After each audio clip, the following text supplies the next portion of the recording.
മഴയൊന്ന് കനത്താൽ ഇന്നൊരു പേടിയാണ്. 2018 സംഭവിച്ച പ്രളയം വീണ്ടും ആവർത്തിക്കുമോ എന്ന്. എന്നാൽ അതിനെല്ലാം ചെറുക്കുന്ന കേരളത്തെ മുഴുവനും വെള്ളം കുടിപ്പിച്ച ഒരു പ്രളയമുണ്ടായിരുന്നു. ഏതാണ്ട് 100 വർഷങ്ങൾക്ക് മുമ്പ് അവർണരും സവർണരും തമ്മിലുള്ള മിശ്രഭോജനം വരെ നടന്ന പ്രളയം. ഇന്നത്തെ അത്ര സാങ്കേതിക മികവോ സൗകര്യങ്ങളോ എന്തിനൊരു ഫോൺ പോലും ഇല്ലാത്ത കാലത്തെ ആ ഭീകര ദുരന്തത്തെക്കുറിച്ചാണ് ഇന്ന് പറയുന്നത്. വീഡിയോയിലേക്ക് പോകുന്നതിന് മുമ്പ് ഒരു ചോദ്യം: കഴിഞ്ഞ വെള്ളപ്പൊക്കം നിങ്ങൾക്കും പേടിപ്പിക്കുന്ന ഓർമ്മകളായിരുന്നോ? എന്തായാലും കമന്റ് ചെയ്യൂ. നേരെ വീഡിയോയിലേക്ക് പോകാം. ഒരു തലമുറയ്ക്ക് അപ്പുറത്തേക്ക് കേരളത്തിലെ ആളുകളെ ചിന്തിപ്പിച്ച ദുരന്തമായിരുന്നു 99 വെള്ളപ്പൊക്കം. കേരളത്തിൽ 1924 ജൂലൈ ഓഗസ്റ്റ് മാസങ്ങളിലായി ഉണ്ടായ ആ ഭീകരമായ ദിനങ്ങൾ പഴമക്കാർ മറക്കാൻ ആഗ്രഹിക്കുന്ന ദിനങ്ങളാണ്. കൊല്ലവർഷം 1099 ഇതുണ്ടായത് എന്നതിനാലാണ് 99 വെള്ളപ്പൊക്കം എന്ന പേരിൽ ഇതറിയപ്പെടുന്നത്. 20-ാം നൂറ്റാണ്ടിൽ കേരളം കണ്ട ഏറ്റവും വലിയ പ്രളയമായിരുന്നു ഇത്. 99 കർക്കിടക മാസം 1 തുടങ്ങി 3 ആഴ്ചയോളം നീണ്ടുനിന്ന പേമാരിയിലും പ്രളയത്തിലും കേരളത്തിലെ താഴ്ന്ന ഭാഗങ്ങൾ മുഴുവനും മുങ്ങിപ്പോയി. മധ്യ തിരുവിതാംകൂറിനെയും തെക്കൻ മലബാറിനെയും പ്രളയം ബാധിച്ചു.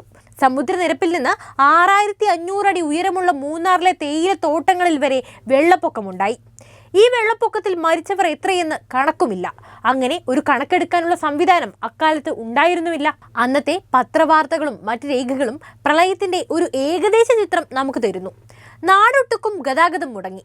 പാലത്തിൽ വെള്ളം കയറി തീവണ്ടികൾ ഓട്ടം നിർത്തി. തപാൽ സംവിധാനങ്ങൾ നിലച്ചു. അല്പമെങ്കിലും ഉയർന്ന പ്രദേശങ്ങളിലെല്ലാം അഭയാർത്ഥികളെ കൊണ്ട് തിങ്ങി നിറഞ്ഞു. വെള്ളത്തോടൊപ്പം പട്ടിണിയും ജനങ്ങളെ ആകെ വലച്ചു. കേട്ടറിവിനേക്കാൾ വലുതാണ് 99 വെള്ളപ്പൊക്കം എന്ന സത്യം. അന്ന് കുട്ടനാട്ടിലെ ഗ്രാമങ്ങളിൽ നിന്ന് രക്ഷപ്പെടാൻ വള്ളങ്ങളിലും മറ്റുമായി തുഴഞ്ഞെത്തിയവർക്ക് അഭയമേകിയത് പ്രധാനമായും ആലപ്പുഴ നഗരമായിരുന്നു. Alappuzha government Mohammedan school, SDV school, സത്രം എന്നിവിടങ്ങളിൽ ദുരിതാശ്വാസ ക്യാമ്പുകൾ തുടങ്ങുകയും പലയിടങ്ങളിലും ധനികരുടെയും സമുദായങ്ങളുടെയും നേതൃത്വത്തിൽ ധർമ്മക്കഞ്ഞിയും മറ്റ് ഭക്ഷണങ്ങളും അരി, പലചരക്ക് സാമഗ്രികളും വിതരണം ചെയ്തു. സർക്കാർ ഇടപെടുന്നതിന് മുൻപ് തന്നെ വക്കീലന്മാരും ഉദ്യോഗസ്ഥരും ചേർന്ന് പിരിവെടുത്ത് അഭയാർത്ഥികളെ സഹായിക്കാൻ തുടങ്ങിയിരുന്നു. പെയ്ത മഴയേക്കാൾ പുഴകളിലൂടെ ഒഴുകിയെത്തിയ വെള്ളമാണ് കുട്ടനാട്ടിലും അപ്പർ കുട്ടനാട്ടിലും ഉൾപ്പെടെ നാശം സൃഷ്ടിച്ചത്. കുട്ടനാടിന് ഇപ്പോഴത്തെ രൂപം നൽകിയതും അന്ന് പെയ്ത മഴയും വെള്ളപ്പൊക്കവുമാണെന്ന് പഴമക്കാർ പറയുന്നുണ്ട്. സമുദ്രനിരപ്പിനടുത്തുള്ള പ്രദേശങ്ങളിൽ വെള്ളം കയറിയതിൽ അത്ഭുതമില്ല. എന്നാൽ സമുദ്രനിരപ്പിൽ നിന്ന് 5000 മുതൽ 6500 അടി വരെ ഉയരത്തിലുള്ള മൂന്നാറിലെ തേയിലത്തോട്ടങ്ങളിൽ വെള്ളപ്പൊക്കം ഉണ്ടായതാണ് 99 വെള്ളപ്പൊക്കത്തിൽ ഏറ്റവും അമ്പരപ്പിച്ചത്. ഏഷ്യയിലെ സ്വിറ്റ്സർലൻഡ് എന്ന് വിശേഷിപ്പിക്കപ്പെട്ട സ്ഥലമായിരുന്നു അക്കാലത്തെ മൂന്നാർ, ബ്രിട്ടീഷുകാരുടെ പ്രിയപ്പെട്ട താവളം. അന്ന് മൂന്നാറിൽ വൈദ്യുതിയും റോപ്വേയും മോണോ റെയിൽ തീവണ്ടിയും വരെ ഉണ്ടായിരുന്നു. കിലോമീറ്ററുകൾ പരന്നു കിടക്കുന്ന ബ്രിട്ടീഷുകാരുടെ തേയിലത്തോട്ടങ്ങളും. 1924 ജൂലൈ മാസത്തിൽ മാത്രം മൂന്നാറിൽ രേഖപ്പെടുത്തിയ പേമാരിയുടെ അളവ് 171.2 ഇഞ്ചായിരുന്നു. ജൂലൈ പകുതിയോടെ തുടങ്ങിയ കനത്ത മഴയിൽ വൻതോതിൽ മണ്ണിടിഞ്ഞും മരങ്ങൾ കടപുഴകിയും മാട്ടുപ്പെട്ടിയിൽ 2 മലകൾ ചേരുന്ന സ്ഥലത്ത് തനിയെ ഒരു ബണ്ടുണ്ടായി. തുടർന്നുള്ള ദിവസങ്ങളിൽ രാവും പകലും പെയ്ത മഴയിൽ ഉരുൾപൊട്ടലുമുണ്ടായി.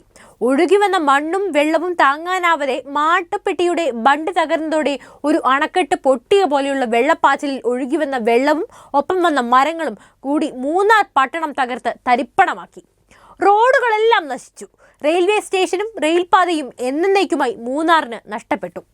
എന്നാൽ എറണാകുളത്തെ മുക്കിയത് മറ്റൊന്നുമല്ല, തുടർച്ചയായി പെയ്ത മഴയും ഇടുക്കിയിലെ ഉരുൾപൊട്ടലുകളുമാണ്. എറണാകുളത്തെ അത് മുക്കിക്കളഞ്ഞു. മഴയ്ക്കൊപ്പം എല്ലാ ഡാമുകളും തുറന്നതോടെ പുഴകൾ കവിഞ്ഞൊഴുകി. ജൂലൈ 17 തുടങ്ങിയ മഴ 1-2 ദിവസമേ മാറി നിന്നിട്ടുള്ളൂ. ഒരു ജൂലൈ 17 99 വെള്ളപ്പൊക്കത്തിന്റെയും തുടക്കം. അന്ന് മുല്ലപ്പെരിയാർ ഡാം മാത്രമേയുള്ളൂ. കനത്ത മഴയിൽ മുല്ലപ്പെരിയാർ തുറന്നു. അന്നും 3 ആഴ്ച നിലയ്ക്കാത്ത മഴയായിരുന്നു. അണക്കെട്ടുകളില്ല, പക്ഷേ വെള്ളം പിടിക്കാൻ വിശാലമായ വയൽ പരപ്പുകളുണ്ട്, കാടുണ്ട്. മൂന്നാറിന് മുകളിൽ ഉരുൾപൊട്ടലും വെള്ളപ്പാച്ചിലും പലവട്ടമുണ്ടായി. തടികളും മരങ്ങളും ഒഴുകിവന്ന് മാട്ടുപ്പെട്ടിയിൽ ഒരു ചിറ തന്നെയുണ്ടായി. പിന്നെയും കുത്തൊഴുക്കിൽ ഈ ചിറ പൊട്ടി വെള്ളം കുത്തിയൊലിച്ചെത്തി. സായിപ്പന്മാരുടെ സ്വർഗഭൂമിയായിരുന്നു മൂന്നാറിനെ അത് തകർത്ത് കളഞ്ഞു. ആലുവയിൽ നിന്ന് മൂന്നാറിലേക്കുണ്ടായിരുന്ന റോഡ് ഇല്ലാതെയായി. അടിമാലി വഴി ഇന്നുള്ള റോഡ് അതിനുശേഷമാണ് ഉണ്ടായത്. എറണാകുളം, ആലപ്പുഴ, കോട്ടയം, ഇടുക്കി, പത്തനംതിട്ട ജില്ലകളിലെ ആ വെള്ളപ്പൊക്കം ഗുരുതരമായി തന്നെ ബാധിച്ചു. വെള്ളപ്പൊക്കത്തിന് ശേഷവും ഏറ്റവും കഷ്ടസ്ഥിതിയിൽ തുടർന്നത് സമൂഹത്തിലെ ഏറ്റവും താണവരായി മാറ്റി നിർത്തപ്പെട്ട ജാതി വിഭാഗങ്ങളാണ്. എങ്കിലും പെട്ടെന്നുള്ള ആശ്വാസം എന്ന നിലയ്ക്ക് അനുവദിച്ചു കിട്ടിയ 48,470 രൂപ എല്ലാ ദുരിത നിവാരണ പ്രവർത്തനങ്ങൾക്കും സഹായകമായി. എല്ലാ രക്ഷാപ്രവർത്തനങ്ങളെയും ഏകോപിപ്പിക്കുന്നതിനു വേണ്ടി ഒരു സെൻട്രൽ റിലീഫ് കമ്മിറ്റി സമസ്ത തിരുവിതാംകൂർ ജലപ്രളയ നിവാരണ സംഘം എന്ന പേരിൽ രൂപീകൃതമായി. പീരുമേട്ടിൽ ഒരു ഇക്കണോമിക് ഡിസ്ട്രൽ റിലീഫ് കമ്മിറ്റി രൂപീകരിക്കുകയും ചെയ്തു. ഈ കമ്മിറ്റി അഴുത എന്ന സ്ഥലത്ത് ഒരു കട എന്ന നിലയിൽ ആരംഭിക്കുകയും ഗവൺമെന്റ് ജോലിയുള്ളവർക്കും സ്ഥിരതാമസക്കാരായ അവിടുത്തെ എല്ലാവർക്കും ആവശ്യ വസ്തുക്കൾ വിതരണം ചെയ്യുകയും ചെയ്തു.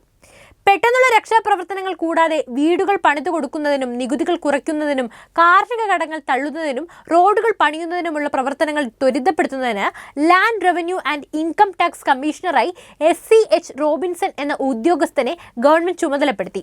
5 ലക്ഷം രൂപ അഗ്രികൾച്ചർ ലോൺസ് എന്ന കാറ്റഗറിയിലേക്ക് ചെലവഴിക്കുകയും ചെയ്തു. 3 ലക്ഷം രൂപ പബ്ലിക് വർക്കുകൾക്ക് വേണ്ടി ഉപയോഗപ്പെടുത്തി. നികുതി ഇളവ് കൊടുത്തതിൽ ഏകദേശം 70,000 രൂപയോളം ഗവൺമെന്റിന് നഷ്ടമുണ്ടായി. ഇത് ട്രാവൻകൂർ ഗവൺമെന്റിന്റെ ഫിനാൻഷ്യൽ സ്റ്റെബിലിറ്റിയെ ബാധിക്കുകയും അങ്ങനെ ട്രാവൻകൂർ ബഡ്ജറ്റ് ഒരു കമ്മിറ്റി ബഡ്ജറ്റായി മാറ്റുകയും ചെയ്തു. എന്തു തന്നെയായാലും 99-ലെ വെള്ളപ്പൊക്കം നമുക്കെല്ലാവർക്കും ഒരു ഓർമ്മപ്പെടുത്തൽ കൂടിയാണ്. പൊതുവായുള്ള കഷ്ടപ്പാടാണ് ലോകത്തിൽ അറിയപ്പെടുന്നതിൽ വെച്ച് യോജിപ്പിക്കാൻ പര്യാപ്തമായ ശക്തി എന്നത്. അതിന് ആരോടും യാതൊരു പക്ഷപാതവുമില്ല. അതേവരെയും ഒരുപോലെ കാണുന്നു. അപ്പോൾ വീഡിയോ ഇഷ്ടപ്പെട്ടാൽ ലൈക്ക് ചെയ്യാനും ഷെയർ ചെയ്യാനും ശ്രദ്ധിക്കുമല്ലോ.